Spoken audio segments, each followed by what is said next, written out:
कि एक बड़ी खौफनाक रिपोर्ट सामने आ गई है। पिंकी दा और इमरान दा जिहड़ा गठजोड़ सी ਉਹਦੀ वजह तो मुल्क के मुआशी जुल्म पिया। जिहड़ी ट्रांसफर पोस्टिंग हुई है वज़ीर आज़म हाउस वो अमलियात के जरिए हुई है। बिस्मिल्लाहिर्रहमानिर्रहीम। पुराम तुहाडी गल दे नाम मैं जहांगीर मिनास ते अज तुहाडे नाल गलबात करिए कि एक बड़ी खौफनाक रिपोर्ट सामने आ गई है और ये रिपोर्ट आई है इमरान खान के दौर की।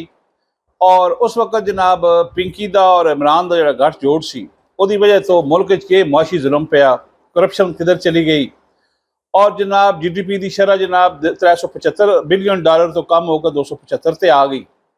और ट्रांसफर पोस्टिंग तो सारी जनाब पैसे के जरिए हुई और कोई मैरिट दी दजियां उड़ातियां गई। लेकिन सब तो खतरनाक रिपोर्ट जी आई है वो ये आई है कि जी ट्रांसफर पोस्टिंग हुई है वज़ीर आज़म हाउस वो अमलियात के जरिए हुई है।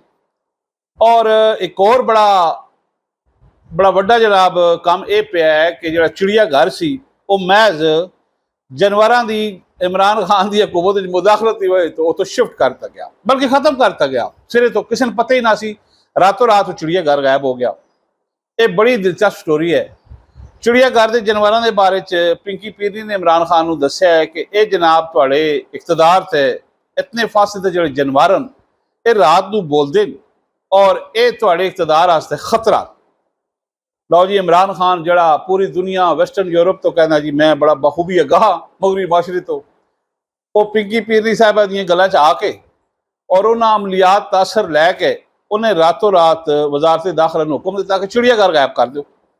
वो चिड़ियाघर जो जुड़वा शहरों के एक तफरी का बैस भी सी और जो छोटे फैमिली अपने बच्चे सन फैमिलियां नाल जाते सन वो जाके देखते सन उत्थे जानवर होंदे आए। वो सारे पता ही नहीं लगा जानवर गए किधर, रातों रात गायब हो गए। ना कोई शिफ्ट होए, ना वो पता लगा जिंदा, ना वो पता लगा मुर्दा हालत च। वो सिर्फ उन्हें अमलियात का असर सी और वो जड़ा वज़ीर आज़म हाउस जारी सी काम उसकी वजह तो जनाब पूरा चिड़िया घर उतो गायब करता गया। एक तफरी का समा नहीं गायब हो गया लोगों का, सिर्फ इकतदार नूं उन्हें बचाने वास्ते। और ये उन्होंने जिनी इख्तरा सी, इकतदार तो ज़ाहिर आवाम नाल वोटां नाल होंदा है, ये जी साड़ी स्टेट है उत्थे जनाब स्टैबलिशमेंट नाल होंदा है।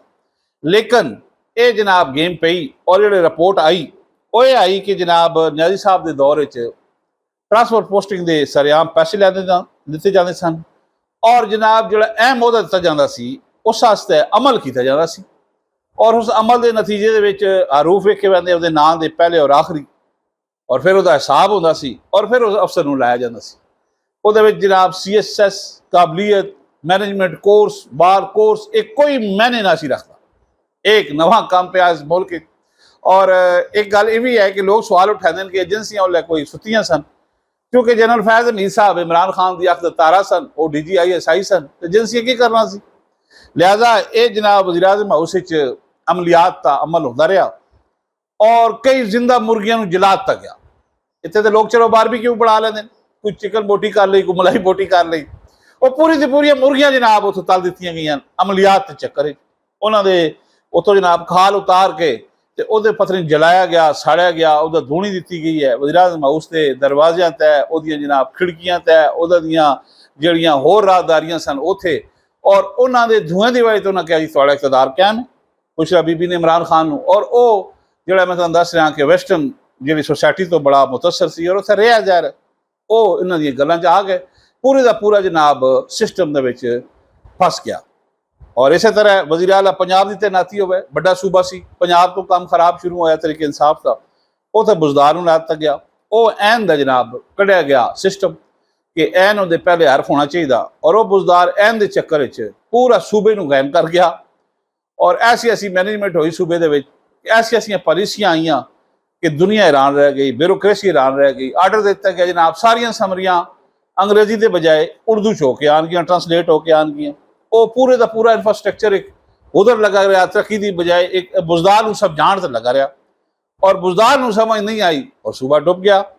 लिहाजा ये जनाब उसके दौर दे विच जो ट्रांसफर पोस्टिंग तोशाखाना सिस्टम चुकया गया, शुरू होया काम कि चीज़ां घर लै जाओ। ये भी बड़ी बड़ी रिपोर्ट आई और जी GDP की शरह सी वो 375 बिलियन डॉलर सी, वो जनाब कम होकर 275 बिलियन डॉलर तक आ गई।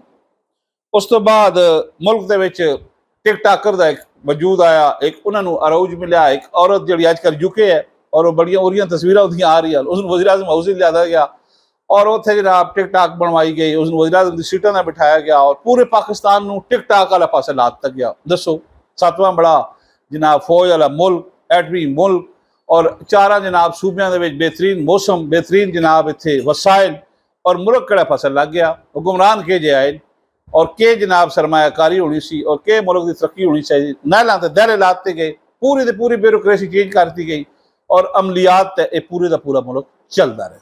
यह थोड़े नाल गलबात करनी सी। साढ़े चैनल M2M नूं अगर हुण तक तुसीं सबसक्राइब नहीं किया तो कर दो, इहदी टली का बटन भी दबाओ ताकि तुहानूं नई वीडियो मिलती रहे और गलबात चंगी लगे तो शेयर भी कर दो। मैनूं दिओ इजाजत, अल्लाह आप सुना।